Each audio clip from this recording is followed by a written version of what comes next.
Yeah, I'm actually going to pick up where you left off. Bueno, voy a continuar con lo que has empezado. Estoy totalmente de acuerdo con lo que has dicho sobre inputs y outputs. También estoy de acuerdo sobre facility management. Y voy a hablar más del viaje de un FM en el sector inmobiliario. Es provocativo, pero muchas personas están hablando de IFM o IFS o como les llamen, pero creo que hay unas características que necesita un contrato para poder llamarlo contrato IFM. Antes de empezar, brevemente hablaré de mí mismo, la experiencia que tengo en este viaje. Llevo trabajando más de 10 años con IFM a nivel internacional.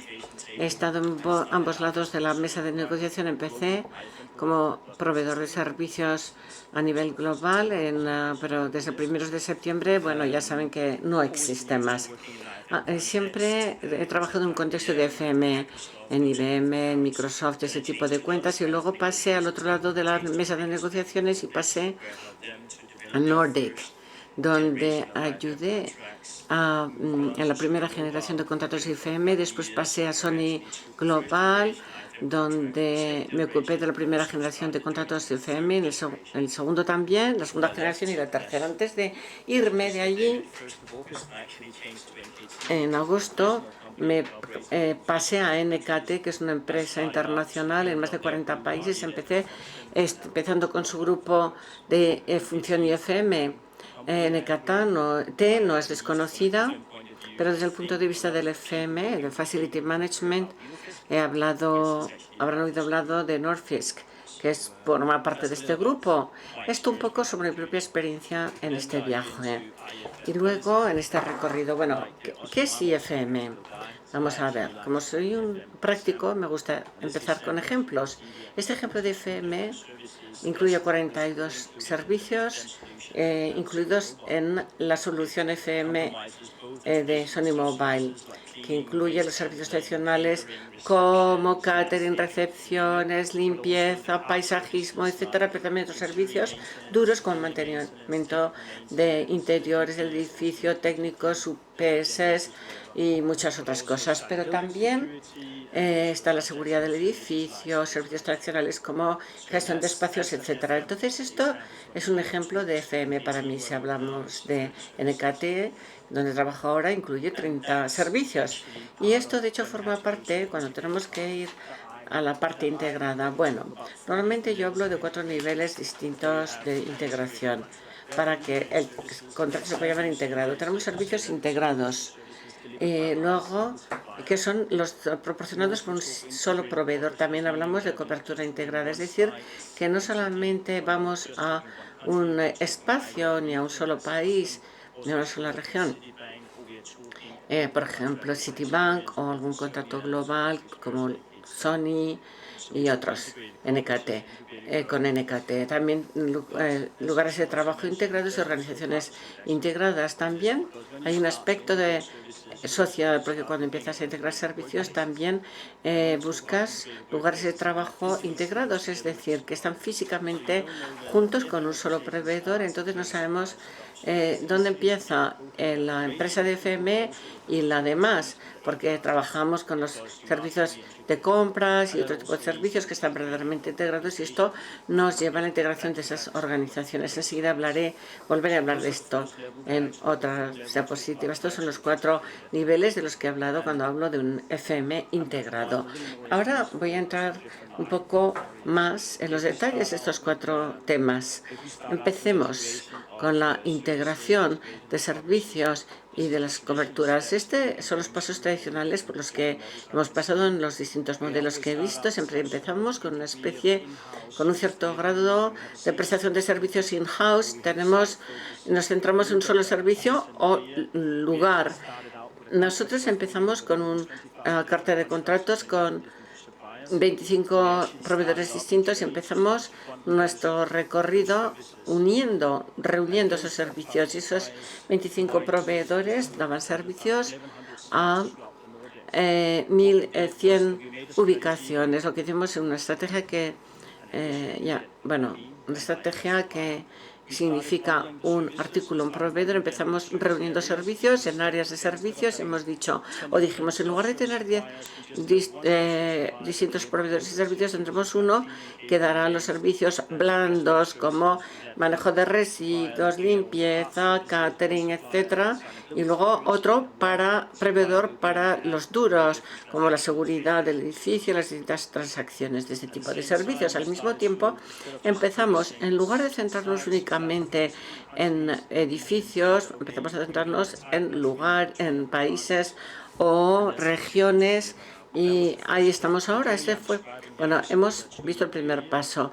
El recorrido es un periodo de un año. Luego seguimos con esos varios proveedores y pasamos a uno solo para que preste distintos servicios. Y luego hicimos un contrato Nordic. Pasamos de 20.000 proveedores a uno muy, muy grande. Entonces, voy a hablar un poquitín más de otro tema mencionado por David. Al proceder así, tenemos que empezar a cambiar el modelo de prestación de servicios. También empezamos a centrarnos en la necesidad de los usuarios y en las de la compañía. Y empezamos a pasar de los inputs en los que hemos hablado antes. Hablamos ahí de frecuencias, la frecuencia con que hay que cambiar esto o cambiar los filtros, y luego pasamos de esto a considerar los outputs, los resultados. De hecho, pasamos de muchos proveedores a solo uno y pensamos, ¿por qué cambiamos de proveedores 2 veces al año? Pues porque es lo que habíamos hecho durante 20 años. Entonces pensamos que era necesario, pero nos dije un proveedor, ¿has pensado en hacer funcionar con uno solo?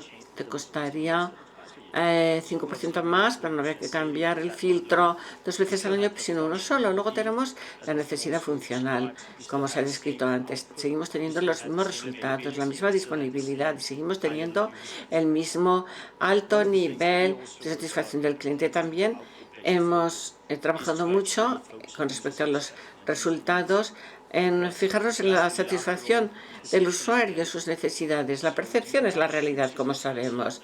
Entonces, podemos tener una hoja de especificaciones.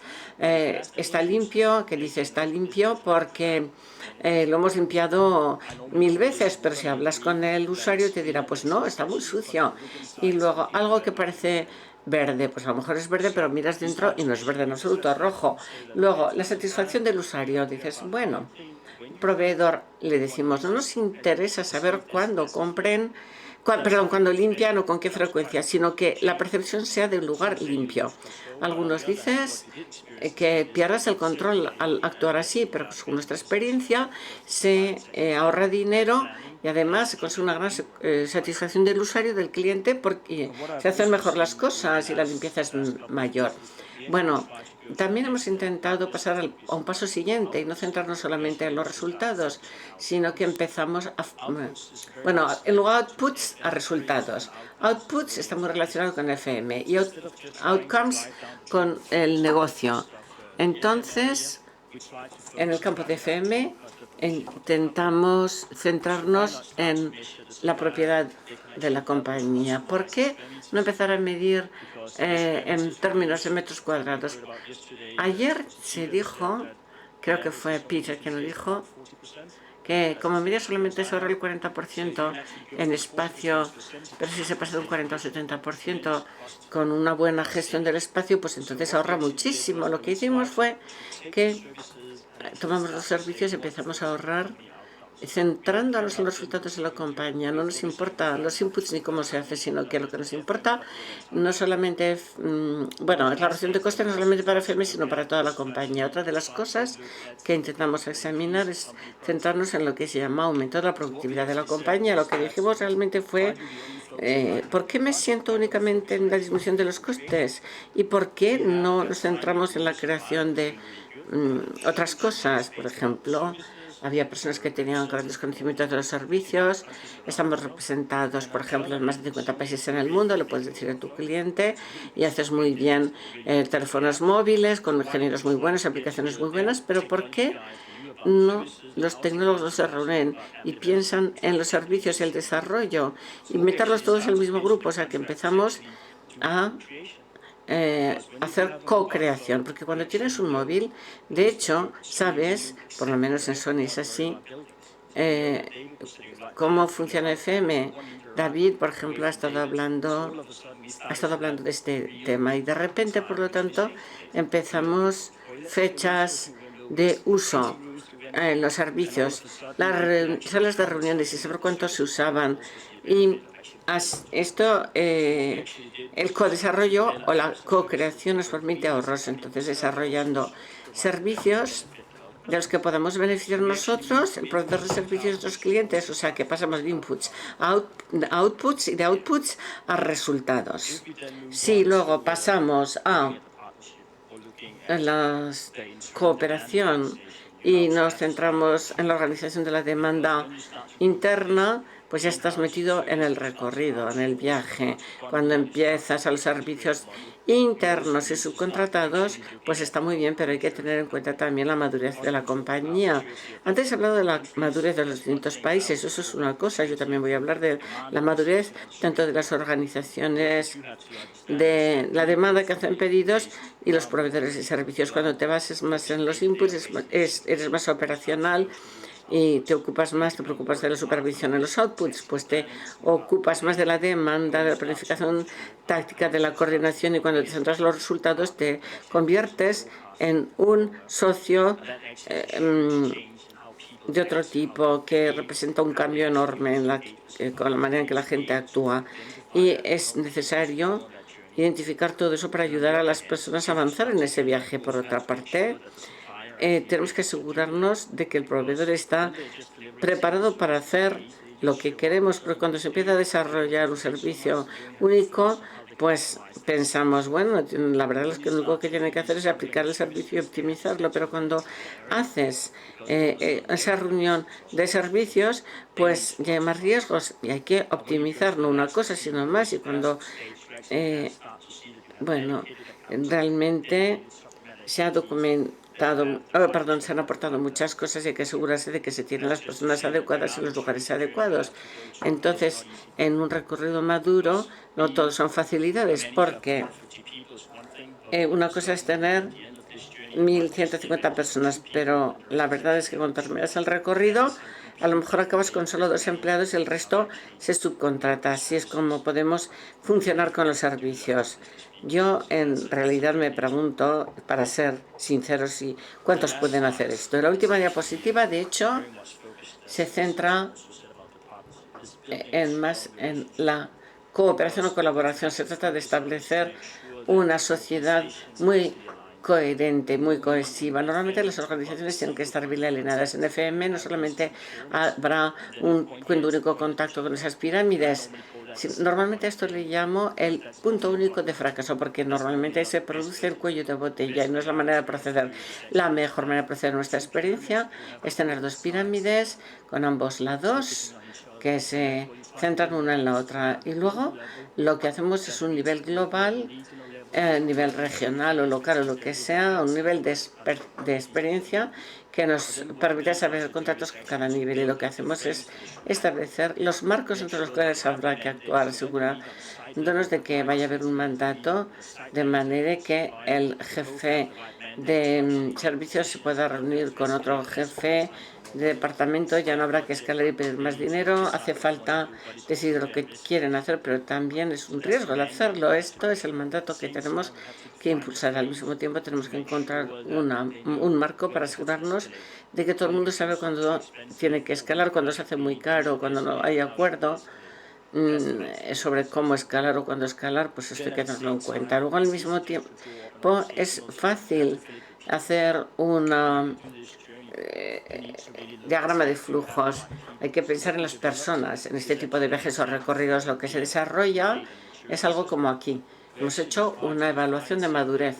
Dijimos, bueno, tenemos las personas correctas, las propuestas de valor correctas, el comportamiento y orientación adecuadas, y al mismo tiempo hay que considerar los procesos, el gobierno, la estructura adecuada, el personal adecuado, así como sistemas. Bueno, ya se ha dicho antes que el sistema BIM, y estoy muy acostumbrada a utilizarlo también, pues muchas veces se tiene, pero se utiliza de distintas maneras en distintos países, no solamente este sistema, sino también el uso. ¿Y qué hicimos? Es que hemos visto con esta evaluación que no éramos tan buenos en todas las áreas y que había que mejorar en algunas. Lo que he intentado integrar con estos distintos gráficos que están aquí es no solamente una evaluación de madurez en base a una IM, sino que trabajamos con una organización de suministro o a nivel interno. Lo que hemos encontrado es que distintas organizaciones en distintos puntos de vista sobre cómo hacen las cosas. Y esto para nosotros fue muy útil porque nosotros pensamos que ciertas cosas somos los mejores, pero la verdad es que algunos nos dijeron que no éramos tan buenos. Entonces, ¿cómo podemos conseguir tener más madurez? Si queremos desarrollar nuestras propias herramientas, hay buenas herramientas en Internet, y Peter mencionó ayer que hay nuevas herramientas que se llama FM optimizadas. Algunas puedes entrar en Internet haciendo una evaluación, incluyendo los fracasos del contrato. Esto se puede hacer como el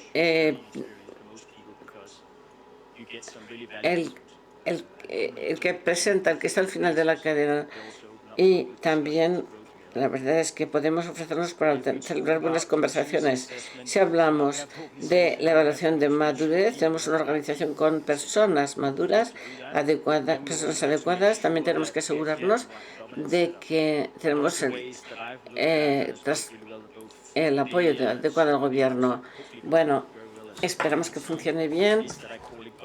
Yo estos dos modelos los llamo gobierno. No deberíamos medir únicamente el suministro, sino también otras cosas. Una de las cosas que recientemente he introducido en los contratos es lo que llamo la satisfacción del comprador, que puede ser un poco equívoco, pero normalmente tenemos 5 preguntas simples.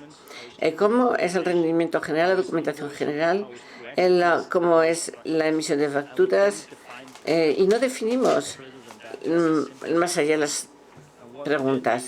Lo que hacemos después es que tenemos 5 armas, unas muy insatisfechas, otra poco insatisfechas. Tenemos una evaluación de la relación actual a distintos niveles, regional, local, etc. Al mismo tiempo hacemos mediciones, nos reunimos con otra parte 1 hora con cierta frecuencia para considerar los costes adicionales, pero al mismo tiempo también hablamos de esto y normalmente terminamos dando yo esto a los proveedores porque creo que nos ha hecho bien, y de repente vemos que tenemos expectativas distintas. Esto nos obliga a alinear nuestras expectaciones y entender por qué tú me has dado 2, yo te doy a ti 5. En las organizaciones, con las organizaciones de este tipo, tienes que poder entender las expectativas de las organizaciones de demanda, que deben entender a su vez lo que piensa el proveedor, porque a veces no entiendas por qué las cosas no fueron como se esperaba.